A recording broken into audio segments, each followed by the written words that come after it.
how much difference exists between a man's brain and a woman's brain? It's different. Well, the most banal thing on average differs in size among men on average, but 100 grams. Men have more. Well, just for the banal reason that men are larger on average, this is on average, I say, again, definitely, because you can find some ant there with an entrance meters tall. Yes, you can find him a guy there in the subway height. And then there will be a complete connection back there. Well, that's like saying that I don't know the length there. Men's index finger is longer, well, because I don't know it there. Meter 80 are women. I don't know meter 60, let's say.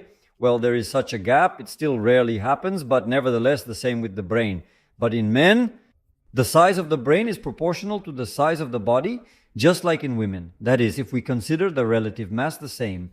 In general, it will be approximately plus or minus. Well, especially as I already said, not only size generally determines everything. Well, that's why there is a difference in size. And even some brain experts say that there are some structural features.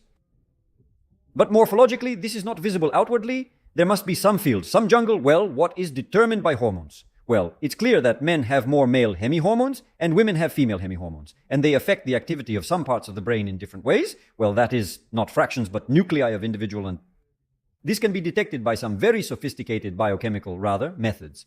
But if you just bring it to a specialist there, it's already like this. Yes, there is this sour brain on a saucer, then no one will tell you it is male, it is female, neither in size, nor in shape, nor in the cuts there.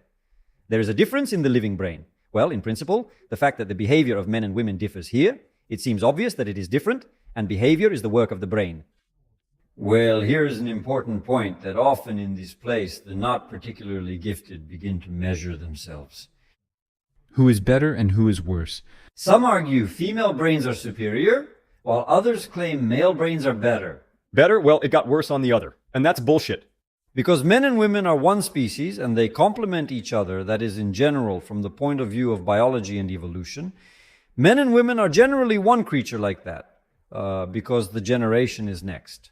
They give offspring only exclusively together and moreover, and according to it, intellectuals also in a good way. Well, in the correct version, offspring should be raised by both a man and a woman. Only then does it seem right. Well, in a biological sense.